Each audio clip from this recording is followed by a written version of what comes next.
Well, a very, very happy Wednesday morning, everyone, and welcome to the John Kentera Show on YouTube, Facebook, and X. Glad you could join us. Our second show back after the great holiday. And if you missed Monday's show, Happy New Year to everyone. Hope you had a marvelous holiday. We got a lot of fun today. We're going to have one of my best buddies. Man, I can't tell you how much I look forward to working with this guy every day. And we worked together for many years. Believe it or not, he's getting ready to start, I believe, his 22nd season. His first year was on the post-game show with me in 2004. He does a marvelous job. I know all of you absolutely love him. Bob Scanlan is going to join us here in just a couple of minutes. But I want to remind you, if you haven't subscribed to the channel, please do that. Very much appreciate that. Please like it. Please tell a friend. And again, we got our Gold Glove membership. If you'd like to help defray any of our costs on the channel, $2.99 a month, and appreciate everyone that is already anteed up. We very much appreciate that and hope you continue to enjoy the show during 2026. We're going to talk a little bit later on in the program about the big Aztec win last night over Nevada. But like I always say, once you get to January 1st, I'm counting down the days. Of course, I count down the days after the last out of the World Series when pitchers and catchers are going to report. And once we get to January 1st, each and every day, we just chuck up another day getting ready for spring training in the middle of February. And I know this gentleman, he's doing all of his due diligence right now, getting prep for everything regarding Padre baseball. Our buddy Bob Scanlan, longtime radio and TV man, and back for another year. I can't hear And anything, it's Coach. 22nd season, right? I'm having technical difficulties. I can't hear you talking. Oh, okay. Well, we'll get to Bob in just a minute. He should be able to hear us here in a minute. We were just talking back and forth a few minutes ago, and great. And we're gonna get back to Bob right now. Bob, let's try it again. How you doing? Still not there. Huh. Well, we'll get to Bob in a minute. You know, the Padres, it's really interesting. We have not heard anything from the Padres really since the holidays. It's been very odd that we haven't heard from them, but I'm sure AJ is working on some things. One of the things I'm going to talk to Bob about is Michael King. I mean, I am just absolutely shocked that Michael King ended up back with the Padres. I'm very glad he ended up back with the Padres, but boy, it sounded like he was getting really, really close to signing with either Baltimore, Boston, or the New York Yankees. And he ends up back in San Diego, and we're very happy, and hopefully he can stay healthy. And Bob, let's try one more time. How you doing? How big man? Oh, good. Got you loud and clear there. Hey, 22nd year, right? This will be my 23rd year doing broadcasts with the Padres. 23rd, okay.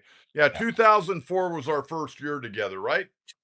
2000, was it 2004? Yeah, because 2003 was my last year playing. 2004, the opening of Petco Park. That was our first year of hanging out and doing pregame and postgame shows together and having a lot of fun talking Padres baseball. Hey, Bob, tell us a little bit about that. I know it's early on, and I know you probably haven't had your meetings with all the powers to be with the Padres and TV and radio. But for the fans out there that are kind of wondering, what's your role going to be this year, as you know, as of right now, at least. Yeah, I know it changes. You're like a Gumby doll, man. You can do play-by-play, you can do analyst work, you do the sidelines, you do pregame, you do postgame. Hey, wherever they need somebody to take care of the business, you're the man. I try to be that super utility guy, Coach, right? I got 6 gloves in my bag. Whatever you need, I can catch one day, play some first base, to work out of the bullpen, start a game for you if you need it. So, yeah, I'm grateful that I get a chance to talk Padres baseball, whatever the role may be. And, of course, the last few years, well, actually the last 10 years now, excuse me, my primary role has been TV sideline reporting. I think that's going to be my primary responsibility again this year. My understanding is the whole team is coming back, of course, Don and Mudd, and I'll be on there with Mike Pomeranz and Mirlos Cook again. So, yeah, I think the whole team is coming back. I assume my role is primarily going to be most of the same responsibilities. And, you know, they might change some things up. That's to be determined, because as you pointed out, I've not had any official meetings with anybody yet. So I'm just excited to be invited back for another year talking Padres baseball with the best fan base in all of Major League Baseball. So looking forward to it, whatever they need me to do. Now, I know yesterday I called you, and normally we'll text, and go back and forth there, but I called you yesterday, and you were in the middle of a workout, and you said, "Hey, I'm getting myself ready to roll." You're going to fantasy camp this week, right?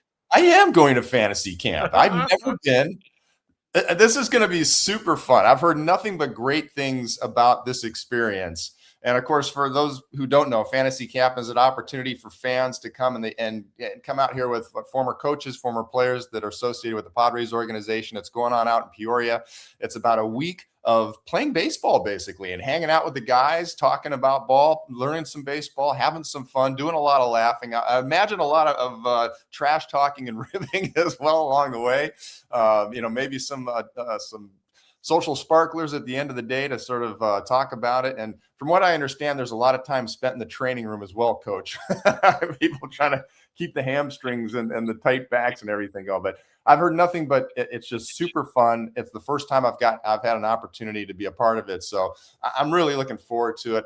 Carlos Hernandez is going to be my co-manager for our ball club out there. So it's going to be a blast. Oh, that's outstanding. Yeah, I was going to mention the training room. You don't want to be in there for any length of time. Maybe go in there and rub a little something hot on your arm and go out there and tee it up. But you got to pace yourself. Well, that's why I've been trying to hit the gym, playing a little catch, trying to get the wing going again. So it feels pretty good, Coach. I'm not going to lie. So 23 years siesta, I might have a little something left in the tank, but yeah, it's mostly about just going out there and having a good time, and I can't wait to be a part of it. Hey, Bob, let's start off with the hiring of the manager. Okay, Craig Stammen, I mean, I had him on my radio show so many times, and he's such a quality man, and he had a really nice major league career, well respected on the ball club, well respected in the clubhouse. And, I had so many people after Craig got this job. What do you think? I go, I don't know if he can manage. Hell, Craig Stammen doesn't even know if he can manage until you do it. Yeah. But man, I'll tell you what, this was an out of the box hiring, no question about it. But I'll tell you, well, this guy's a quality man.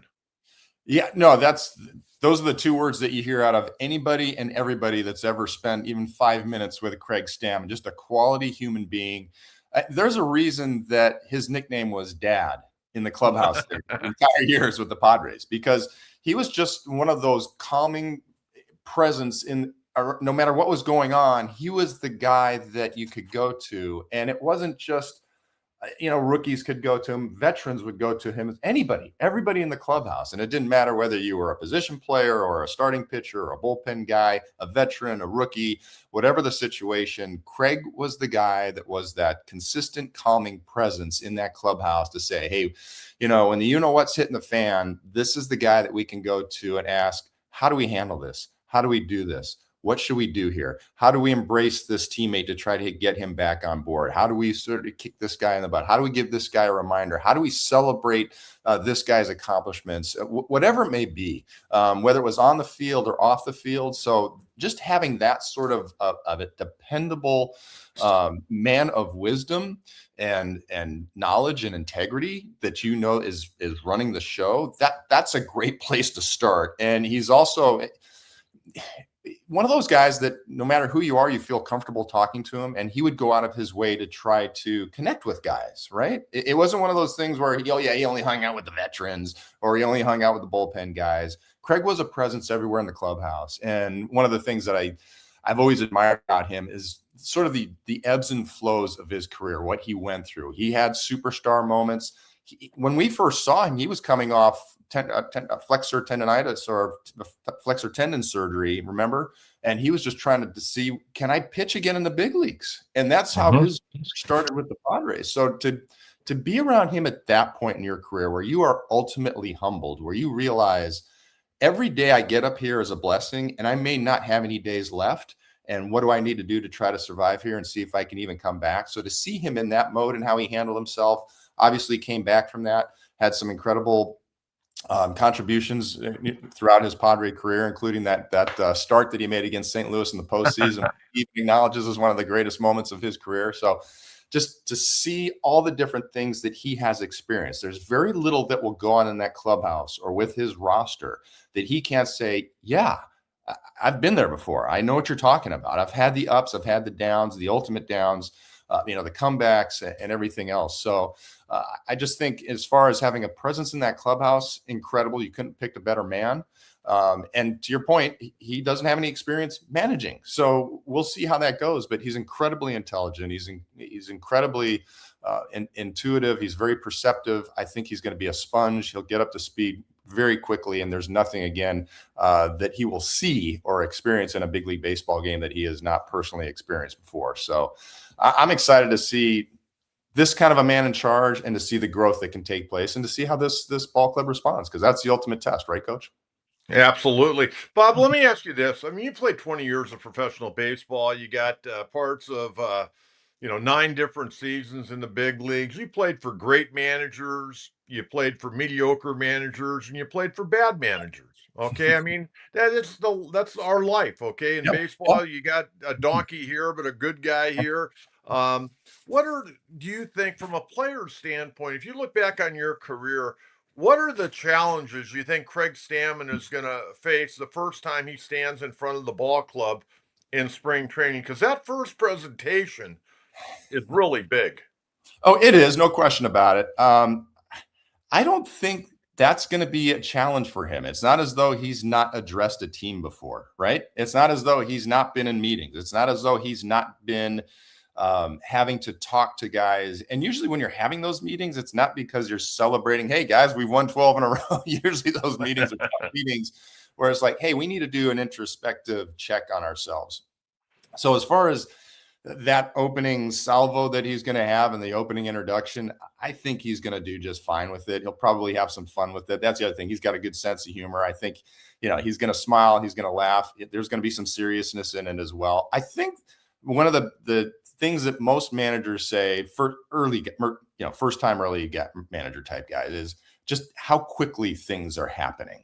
And I think that's going to be the true test, right? Because he's going to have smart baseball people around him. He's got Ruben Niebla around him who he knows and respects. And Ruben, as much as we give him accolades for being a great pitching coach, and he's a great baseball mind, right? He is constantly seeing what's going on. So great to have him by his side. And Randy Knorr, who is a former teammate of mine and the new bench coach, will be alongside there with Craig. Again, they have a relationship previously through their times in Washington. I was with Randy over in Montreal, but just a baseball lifer, a guy that's been there, done that, seen everything in a big league dugout. So he'll have a lot of support next to him. But really, that's what you hear is just when the games start, just how quickly things happen, how quickly the decisions need to be made, how far in advance you have to start planning things. And so some of that you do as a bullpen guy, right? You're sitting there and you're watching the game and you're trying to anticipate, oh, wait, what's the skipper going to do? Who are they going to pinch hit? When I come into the game, it'll be the 7th inning. These are the guys that I'm going to face. So some of that is already in his experience level, right? From a player's perspective, but it's different as a manager because you've got to look at a much broader canvas than just what do I need to accomplish coming into this ball game? Who am I going to face? There's a lot of other parts. So it's going to be fascinating to talk to him and hear what his experiences are, right? In terms of, which parts are more intuitive to you and which are the parts that are going to be sort of that learning curve. It's going to be interesting to watch. As you're talking right now, I'm just busting at the seams. And I'm kind of laughing right now because I want to see when he goes out, Craig Stammen, and gets in his first argument and gets ejected. I just don't see it right now. I can't think he's such a nice guy. I know he's super nice. I'm trying to think if I've ever seen him really mad. I have had to interview him post game, right? At times where things have not gone well, and being the stand-up guy that he is, Craig Stammen was that guy where didn't he give up? Was it 4 home runs? Yeah, 4 home runs in a row. Yeah. Having to go into the clubhouse after an outing like that, and he knows he's going to be a topic. He knows the media is going to want to talk to him. He knows that this is,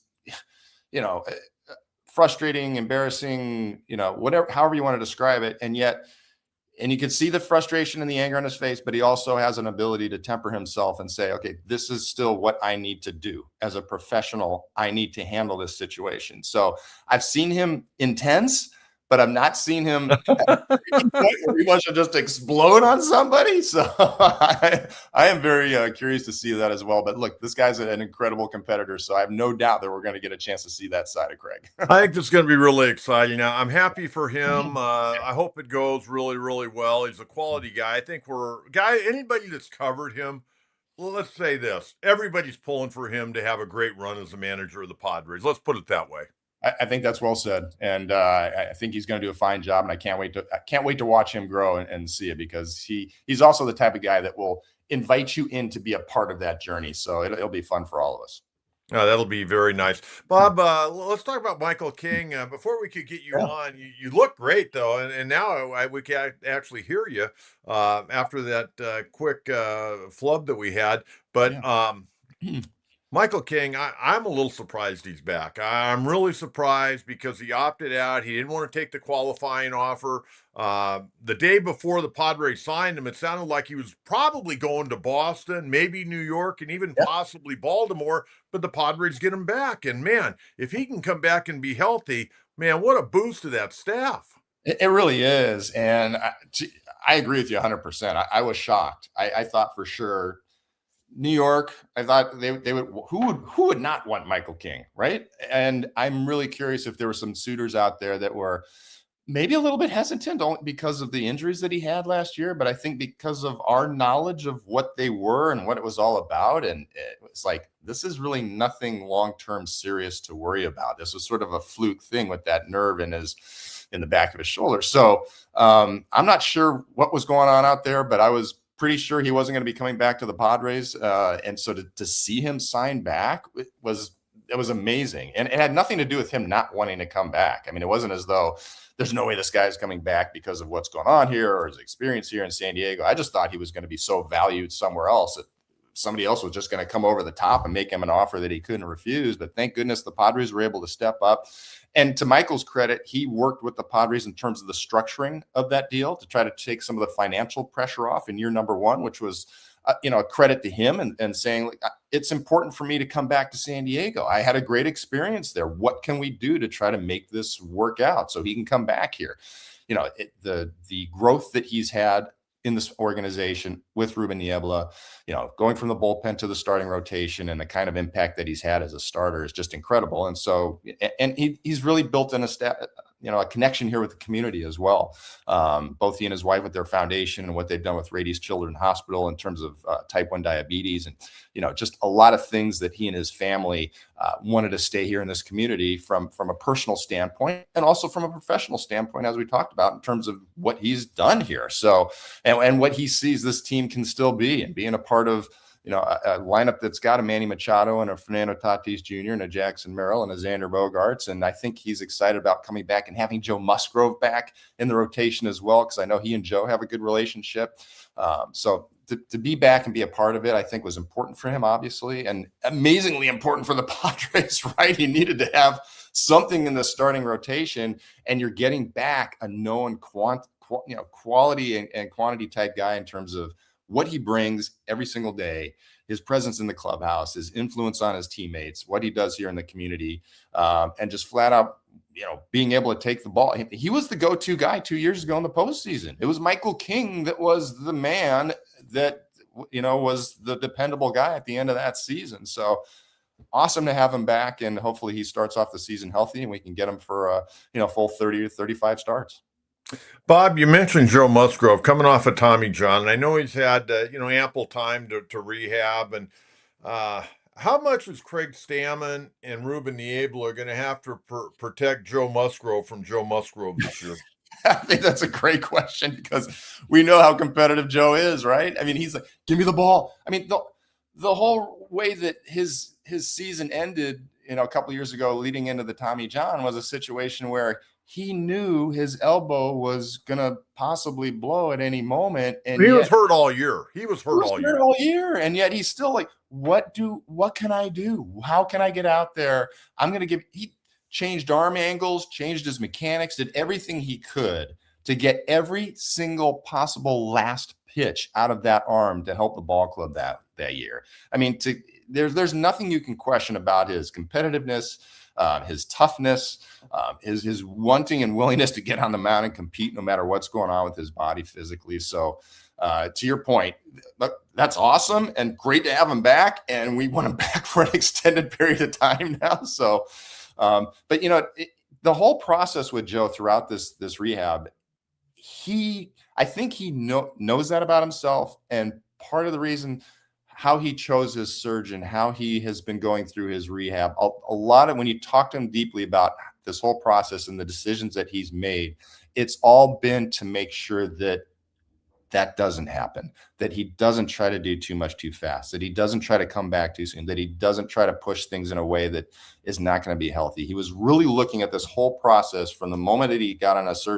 surgeon's table to this point. It's been like, what do I need to do for the long-term health and making sure when I come back, I am the best Joe and the healthiest Joe Musgrove I can possibly be. So it's been impressive to watch how he's doing it. You know that he's going to be coming back and chomping at the bit to get back out there and go 9. But to your point, I think they're going to have some governors on him, right, to keep that under control and make sure that he's healthy for the full season. But I also think Joe this has been a maturing process for him as well in terms of understanding, okay, I'm not Superman anymore. I'm not 24, 25 years old anymore. This is, going to be important in terms of how I handle this comeback. And I think that we're going to see a little bit of temperance, but obviously that competitiveness is still going to be there and something they're going to have to talk to him about and keep an eye on through the course of the season to keep him on that mound. When you look at the rotation, Bob, Nick Pivetta had a career year, and you would hope he could come back and pitch as well this coming year as he did a year ago. But that's the first year he's ever finished a year with under a 3 ERA.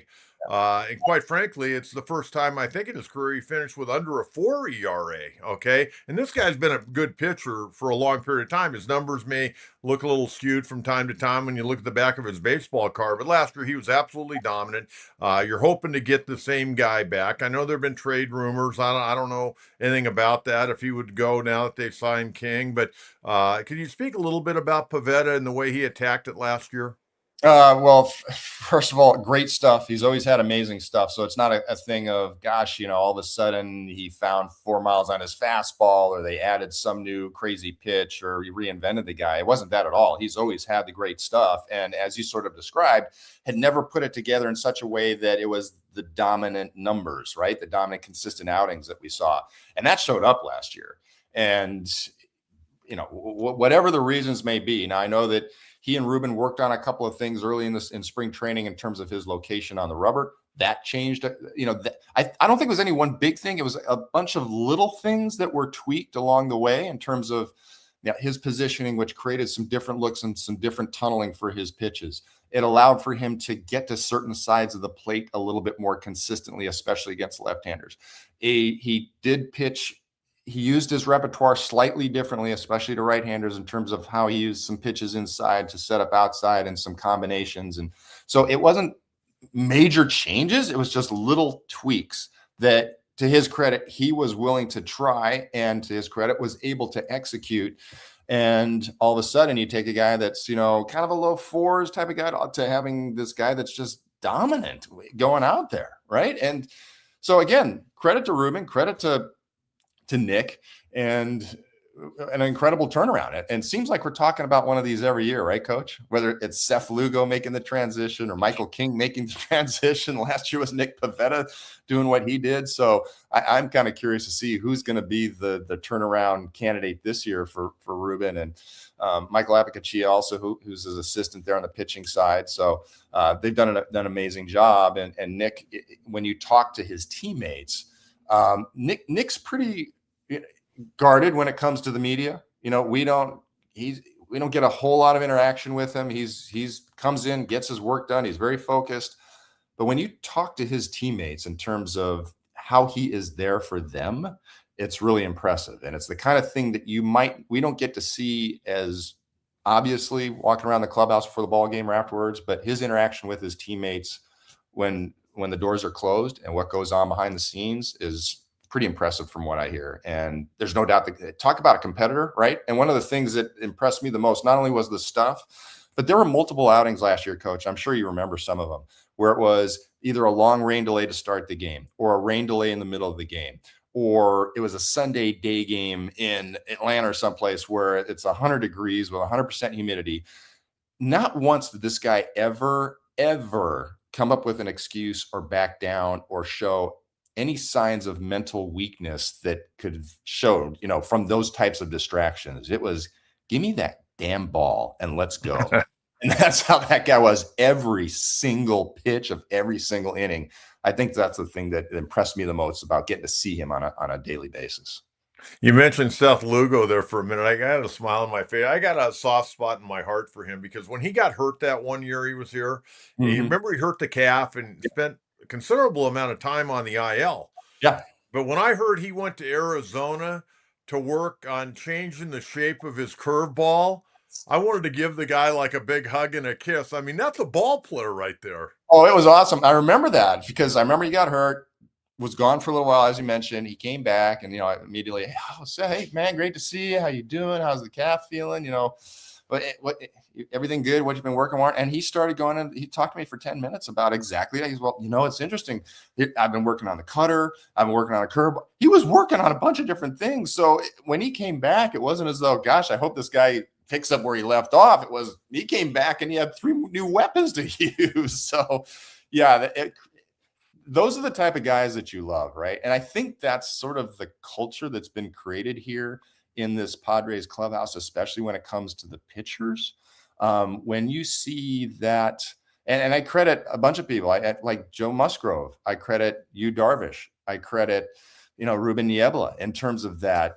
We are a unit and we are all here to help each other. And it's sort of this, yes, they're competitive, but it's not against each other. It's to try to make each other better. And you see it in the dugout all the time, right? During the games. And it goes on all day at the ballpark. Guys are talking about grips. They're talking about, how did you work this guy? How'd you pitch that guy? And you see it, you witness it, the intensity that these guys have. And, they walk out to the bullpen before the game as a unit to watch their man warm up, and they come back together. It's really a cool culture. And it's one of those things that I think guys coming in, they know about it, they see it, and they appreciate it. And that's why I think Nick Pivetta was such a great match last year, because he had that same intensity, right? He showed up and it was like, man, I'm going to be around a bunch of ballers, a bunch of guys, a bunch of dudes that care and they want to get better. They're going to push themselves and they're going to push me, and we're going to work on this thing together. And it's been fun. All these guys have benefited from it. A guy that I liked, you go back a few years now, he was with the Yankees. He came in and actually started a game, got taken out in the 5th inning, and the Padres ended up getting him in that deal a couple of years ago. Randy Vasquez. I've always liked him. He's not the hardest of throwers, but, I thought he made some strides his first year here in San Diego. Yeah, obviously last year made a lot bigger strides, but what did you see in Vasquez, and do you think he continue to get better? I think one of the biggest things, and it was sort of interesting because 2 years ago he was better out of the stretch, and then last year he was better out of the windup. And so from a mechanical standpoint, it's been fun watching him and talking to Ruben about the different things they're trying. But I think the most important thing has just been, well, first of all, he came up with that cutter last year, which was huge for him, right? It was great against the righties, ate up the lefties, gave him breathing room on his other pitches. But also, I think mentally he really grasped who he was, how he was going to be successful as a pitcher. And I think that there were still signs early in the season where he would get 2 quick outs.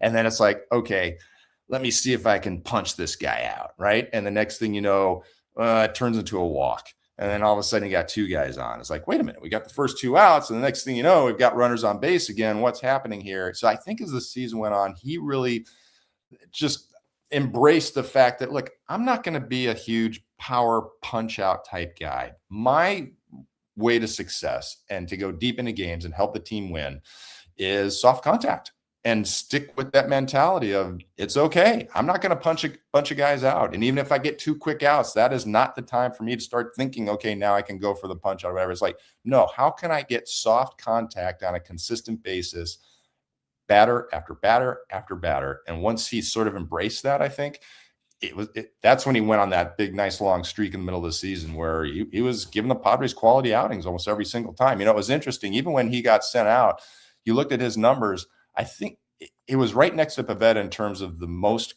quality outings, the most wins that the Padres had with somebody on the mound. It was Pivetta and then Randy Vasquez. So didn't put up the big, exciting, sexy strikeout numbers and everything. But as far as a guy that kept the team in the ballgame on a consistent basis all the time, Randy Vasquez was right up there with Nick Pivetta in the top of that staff. So looking forward to him coming back, hopefully continuing the growth that he had last year and embracing that mentality and becoming even sharper. And now that he's had a full season under his belt also, Coach, I think that's important in terms of feeling like, okay, I've done it for an extended period of time. And now when you come back the next year, it's like, okay, I know what I did last year. I took myself to a different level. Now I'm taking it to an even different level this year. So looking forward to more progress out of Randy. Well, if he's pitching to contact, that transcends into going deeper into ball games, not going for those punch outs and getting a lot of 3-2 counts. Yep. Amen to that. Okay, I want to ask you, and maybe I was the only guy in San Diego that was excited about this guy being re-signed, but Kyle Hart, the left-hander, who they brought back from over in Asia last year, he was two different types of pitchers. On the road, he was absolutely batting practice for the opponent. When he pitched at Petco Park, he was really pretty good. He was 3-0 with a 3.91 ERA. On the road, he was 0-3 with a 8.66 ERA. And I did see some growth when they started bringing him out of the bullpen.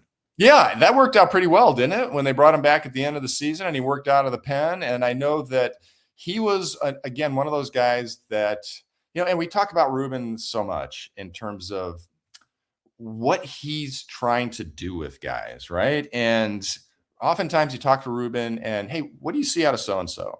And he'll go, oh, I see this. I see that. I think we can work on this. I think this can be improved. He'll have 5 to 7 things sometimes on a guy. And that's not a bash on any, that's anybody, right? Because he is just so in-depth and looking at, and a guy may do something great, but Ruben will look at it and I think we can even get a little bit more out of this. Anyway, the point is he knows how to pace himself. And he doesn't try to throw too much at guys too soon. And so when a new guy comes into the organization, it's not as up, okay, here's my shopping list of things we want to work on with you. It's let's work on this first, because once we get this established, it'll allow us to do this. And once that gets in place, then it opens the door for us to start doing this. And then we can start. So there's a process, there's a game plan.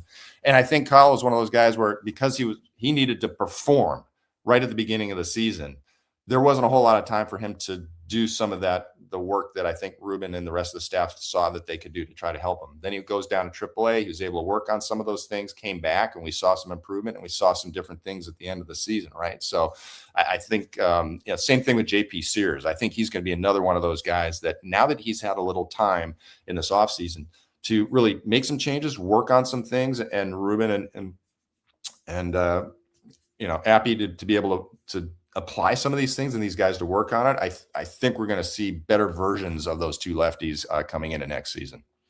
Yeah, I want to keep you for a few more minutes. I want to kind of jump around here. I want to start behind the plate. I was really excited because when I saw this guy play in person a few years ago when the Padres played the Royals, and he wasn't getting a lot of playing time, but what I saw was Freddie Fermin, and the Padres have kind of struggled with the catching spot the last few years. And when they made that trade, not many people here in San Diego knew about Freddie Fermin because a lot of people don't follow the American League, but I thought this was a great deal.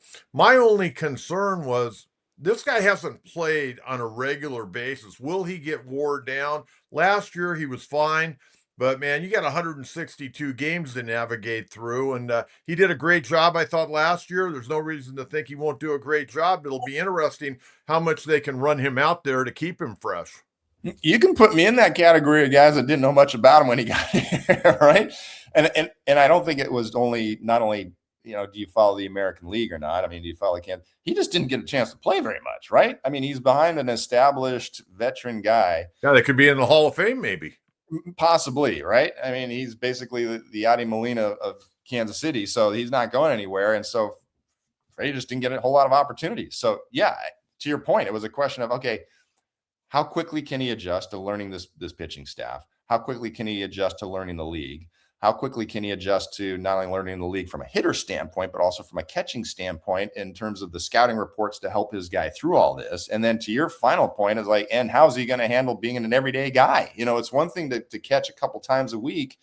It's another thing when you're putting on that gear every single day and you're taking a beating back there. How are the legs going to hold up mentally? How are you going to hold up over the course of the season? And it was pressure filled as well, right? You got a playoff caliber ball club. It's not as though, hey, you've got time to go through, get up to speed. It's like, we need you right now to be the best that you can be every single day. Learn the staff, learn the league, learn the pitching from an offensive and defensive side, and do it every single night under, playoff pressure type situations. And he stepped up. He did it.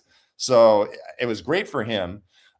Great job by the scouting department also to sort of see that and recognize, because I'm sure everyone has those same questions we did. How's this going to play over an extended period? Is it going to get overexposed?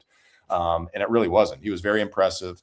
Love talking to him, has a great idea about how to handle his staff. I think he's building those relationships, understood guys' strengths and weaknesses very quickly. So yeah, looking forward to seeing him back out there, and it'll be interesting to see what the Padres do in terms of backup for him. Campusano, I think, is the only other catcher on the 40-man roster right now. So, what are they going to do with Campy? There's talks about can he maybe go over and play some first base? The Padres have been talking about needing some first base help possibly, or is that going to be Jake Cronenworth's spot? And Sung Moon, the new Korean player that they got, will he be at second base? So I think there's still moves left to be made on this roster, right, big man, and some decisions to be made. But as far as how Fermin handled himself last year, I thought he did a great job. You mentioned first base, Gavin Sheets. I know he's not Mark Grace over there, but I would think that he's probably taken a lot of ground balls and worked on a lot of things this offseason. He played a better left field, I think, than a lot of people thought he would. And, they kind of move him around. He'll definitely have a spot as a designated hitter. He had to get a lot more at bats this year than he did a year ago when he hit 19 home runs. Yeah, well, exactly. A great year for Gavin. To your point, he improved tremendously in left field as he got more reps, did a nice job at first base. It won't surprise me at all if we see him, to your point, getting some more reps over there at first base, depending on what they do with the rest of this roster, but given the pieces that you have right now. And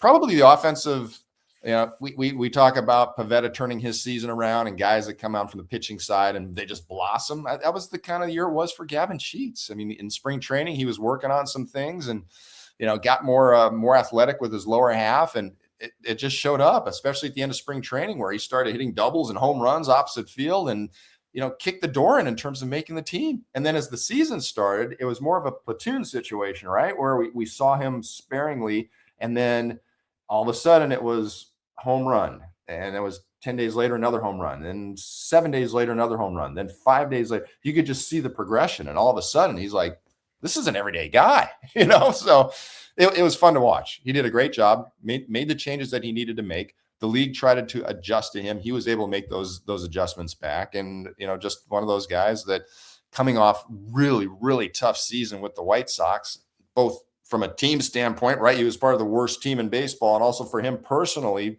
struggling at the plate and trying to find things for him to be able to figure it out last year and be the contributor that he was.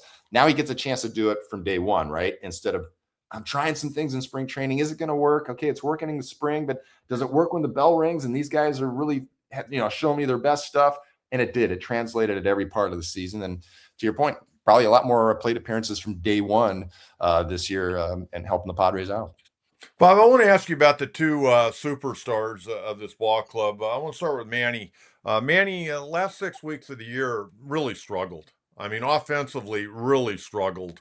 And there's been a lot of talk during the offseason now that he's getting up there to be 33 years of age. Do they need to give him a little more time off? Yeah, he could DH, but are there days where he needs to just be off his feet? I think that's going to be something that's going to be talked about, kind of a focal point during spring training. How are you going to keep Manny fresh? What are your thoughts on that?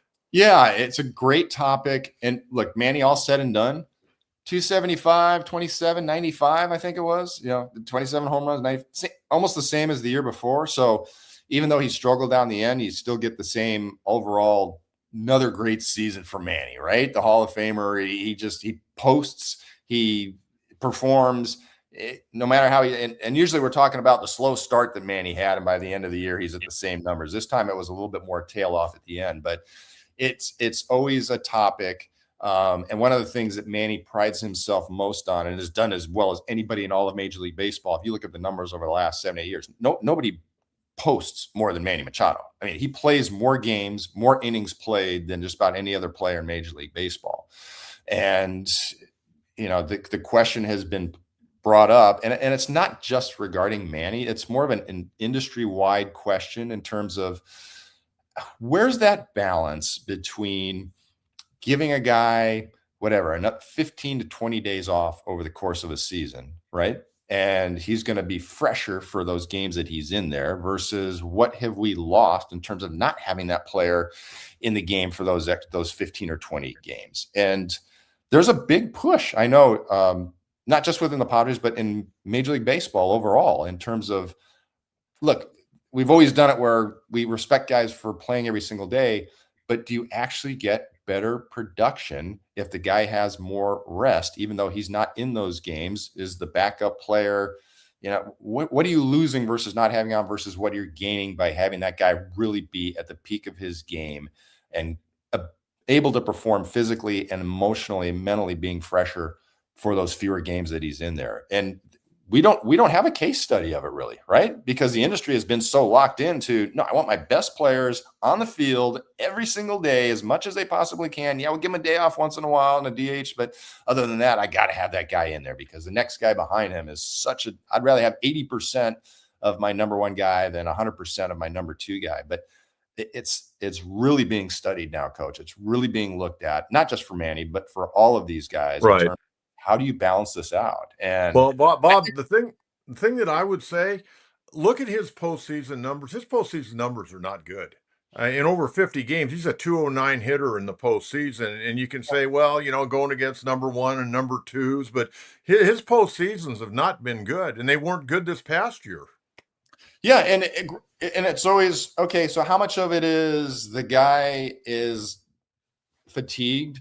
The guy's facing everybody's number one. I always think there's another element of it too. As a pitcher, when I'm, especially in postseason, I'm looking at that opposing roster and I'm saying that is the guy that I am not letting beat me. I am not giving this guy anything in the zone, right? And so, and it's still up to the batter to understand that and not chase certain things and say, okay, if you guys are going to walk me and pitch around me, then I'll take my walk. So I'm not excusing any of it. I'm just saying there's a lot of different variables that go into it. But yeah, I think it's an interesting question for Manny. I think it's an interesting question for the entire industry in terms of, are we going to see a change in terms of how teams use their rosters, how they use their superstars? Are we going to see those guys get more rest, whether they want it or not? And will we see a market improvement in terms of that ability to perform later in the season? Here's the only litmus test we have, Coach, really, is watching, for example, the Dodgers with their starting pitching, right? Many of their starting pitchers missed a lot of the season. And we've seen this in the Padres, right? And then you look at it and like, okay, we survived without so-and-so for a month and a half. We got to the postseason, and blessing in disguise, because this guy, missed a month and a half with the hamstring problem or the sore back or the tight elbow or whatever it was. He's fresher at the end of the season. Postseason comes, and all of a sudden the guy is dealing because he had that time off during the season. Even though it wasn't planned, he got it, and it turns out to be a blessing in disguise. So we do have some case studies of that, more with pitchers and more because of unintended time off. But it's something that I think that can be looked at and possibly extrapolated out into the position players as well, and do it more by design instead of because of injuries that have taken place. It's a great topic and something I know teams are looking at. I know when Adrian Gonzalez was here, he was a guy like, man, you wanted to play 162 games every year, but occasionally he might, be slumping a little bit. They'd give him a day off, and normally after they gave him a day off, he got back on track pretty quick. Yeah, and we see more than ever now, and Mike Schilt talked about, all these managers talk about it. You see a guy get a day off, and the media asks, just a day off for so-and-so. It's like, well, yeah, because we can actually turn that one day off into 2 or 3, right? we got a day off tomorrow, or he's also going to get the day off tomorrow because of another tough righty or whatever it may be. Or, we think that might have a rain delay, whatever it may be. It's a day game the next day, and so he's going to be off his feet. In other words, they do what they can to try to turn one day off into 2 or 3 days of rest or less stress. So they're already looking at it, and that's great.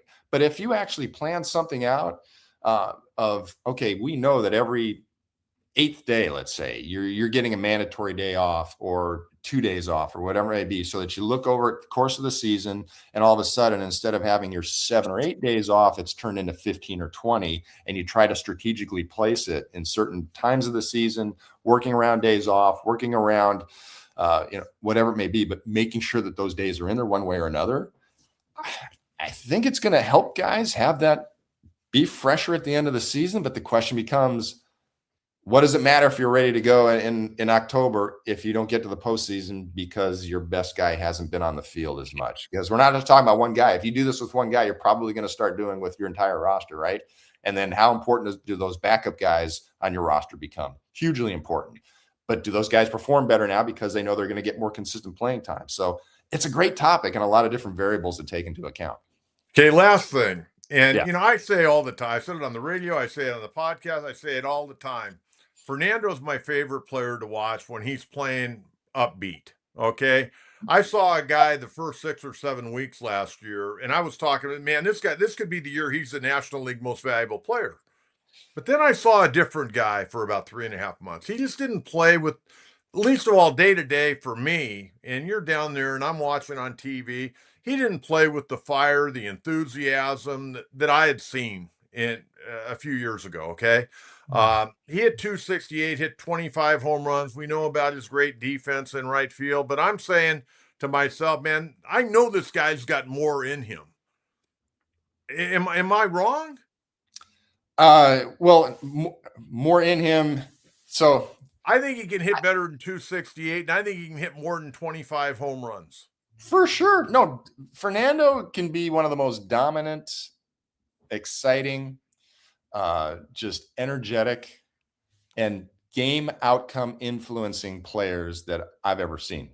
And I think that it's hard to show up with that kind of energy every single day, right? And we don't know what's going on with him in terms of his personal stuff, his physical stuff, because we just don't need to know all that stuff, right? I mean, there's things that are going on in players' lives as human beings that we don't always know about. And for all we know, it's like if we knew the full story with some of these guys sometimes, and sometimes we do get a little background. I'm not talking about Fernando specifically. Sometimes I don't want to know the background. No, but sometimes when you find out what's going on, you're like, oh my God. And he's here right now, considering, that's going on with his wife, or that's going on with his kids, or that's what's going on with his parents, or, oh my gosh, he's the hamstring is that bad, or the knee is that bad, the elbows, whatever it may be. And you're just like, wow, that this guy is showing up. So I'm not making excuses. Just like Musgrove. We were talking about Musgrove earlier. He pitched all year, and every time he'd ask, "Oh, I'm fine. Well, you and I both knew the guy was, gritting his teeth to throw every pitch. Right, exactly. So that, I think the thing with Fernando is, and the reason that there's always a microscope on him is because, and I believe this also, I don't know any player on the field that can influence a team both good and bad, like in terms of his energy level, right? There are times where I watch him just jump onto the field, and you can just feel the energy, and you just know everybody on his team sees it also, and they're like, we got that guy. Who you got, right? And he just lifts everybody up, right? And I think when you see a player that can do that, you're like, I want to see that every single day. But that's not realistic either, right? You're just, as human beings, they can't be that guy every single day. But I think the more Fernando understands that and realizes that the influence that he has on his own teammates in terms of the energy that he brings to the field on a daily basis, and also the demoralizing effect that it can have on the opposing team when they see that guy go out there with that energy, and they're like, oh man, look who they got today. Well, You the know? Padres are hard to beat. When he's playing his A Yes. game, Padres are hard to beat. I'm coach. I've never seen a player that can influence both dugouts as much as Fernando can with his presence on the field, and it's an incredibly powerful force. And to your point, we've not seen the best Fernando for an entire season in terms of what he can do in terms of numbers wise, and also what he can do in terms of influencing his own teammates and demoralizing the other team just because of his presence on the field. So I look. He's an incredible force. He hopefully can find a way to bring that to the table as often as possible. And because when he does, we know what it means. And just from a fan standpoint, how much do we love watching Fernando be Fernando and do what he can I do? love watching him run from first to third. I love watching him walk into the outfield and he points up at the fans and they're all going crazy. I love even more going to an opposing ballpark where the fans are all over him as he's heading out to right field. They are just riding him hard. And the next thing you know, he gives them a big smile and he starts dancing out there in the outfield. And the next thing you know, all the opposing fans are like, oh my God, this guy's the best. It's so fun. So anyway, the point is, I think we both understand, love, and appreciate who Fernando is, what he can bring to the table. And you just hope to see that kind of energy on a daily basis. And hopefully, he's in a place physically and emotionally next year where he can do that as often as possible, because he's an incredible difference maker and super fun to watch, not just as a broadcaster, but just as a fan of the game. I've told people there's nobody I enjoy watching play the game more than Fernando, because I will see things that I've never seen any other player on the field do. That's exactly right. I mean, he could hit a triple into the right field corner. He can pull a ball off the wall or from over the wall. He can throw a guy out at the plate. I mean, the guy can do it all. It's just, I want to see more. I want to see more. We all do. We're greedy. We're selfish, right? Hey, speaking of physically and emotionally, I want you to stay within yourself at fantasy camp. I don't want to hear about you being in the tub over there, okay? I can promise you nothing, big man, because it's going to be when you get out there. Look, I think mostly we're going to be coaching and just Are you going to swing the bat at all over there? Live your youth as a catcher? I would not want to swing. That's probably the last thing I'd want to do, but I'm not going to be opposed if I get a chance to get on the mound and maybe throw. Well, make sure you wear your cup on the mound, okay?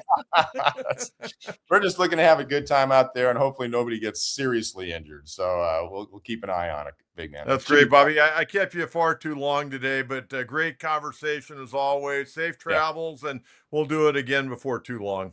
Coach, I know I didn't get a chance to, in the intro, I'm sorry I didn't get a chance to hear what you had to say, but usually you say something very kind about the time that we've spent together. And I hope that everybody out there knows, and that I know you do, but how much I appreciate you, everything that you bring to your listeners, how much you've taught me over the years. You helped me cut my teeth getting into the broadcast gig, and you're one of my favorite people all time to talk baseball with. So thanks again for this opportunity and for everything that you give all of us. Well, thank you very much, Bobby. Again, safe travels, and we'll catch up before the first Cactus League affair. Sounds great. Thanks, big man. There you go. Bob Scanlan, longtime broadcast. We have more fun than you should be allowed to have talking baseball. I mean, it's absolutely fantastic. We have so much fun, and we touched on a lot of things. Okay, I want to get out to Coach's crew. We got about 7 or 8 minutes. We're going to get out to your questions right now and see what you have to say. Boy, we touched on a lot of stuff. That was good stuff. That's good baseball talk. And by the way, next Monday, we're going to have former LA Times columnist Dylan Hernandez on the program next Monday. Dylan has left his job at the LA Times, but he's got something good cooking, and we'll tell you about that on Monday. And then, of course, we're going to have a show on Friday. But let's get out to Coach's crew. We got any questions out there? People would like to chat after that great interview with Bob Scanlan. Rome, excitement level for the upcoming season just increased listening to Coach and Scan. You're firing us up. Hey, we're fired up, man. You know what? You get another pitcher, maybe get another bat. And with that bullpen I mentioned the other day, and we got more guys in that bullpen. We could trade a guy or two and would still be fine. And unfortunately for some of the guys in the Padres bullpen, they're going to end up in AAA. I mean, we just got too many damn good arms. But you know what? We got depth. If somebody goes down, man, we can fill that. We can fill that. I'm excited. This is the first time I've really been excited about Padre baseball. I like the lineup. Having Laureano starting the year out in left field, get a healthy Jackson Merrill, get Fernando back. I don't think Fernando, I think he knows he can do better. And hopefully he'll play a little more fired up. Cronenworth, if he'll be here, I guess he's going to be here. It sounds like he'll be here. Bogarts, Machado, kind of what you're going to get out of those guys for the most part. You're not going to get a lot of power out of Xander now. You're going to maybe, I'd be happy with 15 home runs. I'd really be happy with 20, but I don't know if he's at that point in his career, he can hit 20. Manny, every year he hits between 25 and 30. And I just hope Manny, when the Padres get into the postseason, he can swing the bat a little bit better. I mean, he's played in over 50 postseason games and hit 209. And at the end of the day, he's at 209. I don't care if it's the number one pitcher, number two pitcher, ace reliever. He's at 209. And you got to do better when you're the kingpin of your ball club. I like our ball club. I like our everyday lineup. I love our catcher, Freddie Fermin. If he hits 265, 270, I'm happy. Hopefully Camposano gets a legitimate chance to be the backup catcher. The only other guy you'd want to bring in here would be a left-hand hitting catcher. Who that is, I don't know, but I always kind of like that backup guy to be a left-hand hitting catcher if your starter's a right-hand hitting catcher. But there's a lot to like with this ball club, and you got enough on the mound. I mean, granted, Musgrove's going to be coming back, and there's going to be an innings restriction. Pivetta hopefully is going to be close to what he was a year ago. Michael King will be completely healthy. Randy Vasquez will grow a little bit. J.P. Sears, Kyle Hart, Matt Waldron, all those guys will be a little bit better. But with that bullpen, if you've got three starters that can go 6 innings, and with Pivetta, Musgrove, and King, they had to be able to go 6 innings a high percentage of the time. And then, with Vasquez, if he goes 5, you got good bullpen. J.P. Sears or Hart or Waldron, whoever starts, go 4 or 5. And you still got a good bullpen behind you. You just can't have 5 starters all going 5 innings. It'll crush your bullpen before June. But now I'm fired up. I'm very fired up, Roman. I'm glad you enjoyed that interview with Bob and I. Thank you very much. Okay, Michael, trade Manny for starting pitchers and pay creatively to go get out from underneath this albatross contract with his approval. You'd have to pay a ton of money. I don't think the Padres want to pay that kind of money. And then who's going to be your third baseman? Who are you going to have? That's an untradeable contract. Bogarts, untradeable contract. Fernando, very tradable contract. Jackson Merrill, even easier contract. The easiest one, but I don't think there's a need for him right now with anybody, is Cronenworth. Padres, from 2026 to 2030, they owe him $60 million. That's the one right now, immediately, you'd like to get out from underneath. Manny's untradeable, and Bogarts is untradeable. Fernando, very tradable. Jackson Merrill, very tradable as far as their contracts. Okay, now that's the way I see it, Michael. Thank you very much. Good to hear from you. Aztecs win in Nevada. Well, I watched this game last night, back and forth all night. I mean, the Aztecs trailed early. They came back. They gave up the lead. They took the lead. They hung on. They ended up winning that ball game to go 4-0 in the Mountain West Conference. And they're playing a little bit better, but at times a little ragtag. Magoon Guas not playing well. Miles Bird finally had a good game last night. I thought he played pretty well. 14 points, not a great shooter at all, but he had 14 points, 5 assists last night. Reese Dixon Waters, Miles Heidi, who I thought really played well. Taj DeGorville, Reese Waters, Heidi and DeGorville all had 10 points. Good win on the road. I mean, anytime you can win on the road, man, you got to be happy. And that's exactly what they did. They'll be home on Saturday against a 1-3 Fresno State. And that should be a cakewalk. But with this Aztec team, you just don't know. This team is still not firing on all cylinders. They got to get Magoon Guath playing good basketball. I don't know if he's not in shape or he's afraid to push off of that leg. He just doesn't look like he's into it right now. But anyways, that's what I got for you today. We'll be back in on Friday morning. And we'll have a lot of more Padre information. We'll get you set up for a big weekend. I want to thank Bob Scanlan once again. I want to thank our man Jonathan Oliveri, doing a great job, producer, director of the program. And again, please subscribe. If you haven't subscribed, subscribe to the channel, like the channel, tell a friend, and share it with everyone out there. And again, if you'd like to be a part of our Gold Glove Club, you can do so by just hitting the little button. It says join, $2.99 a month, and it helps defray a few of our costs. So very much appreciate that. I appreciate you tuning in. Again, we're live on Facebook, X, and of course, YouTube. Until Friday morning, 9 a.m., have a great day, everyone, and thanks for tuning in to the John Kentera Show. Bye-bye.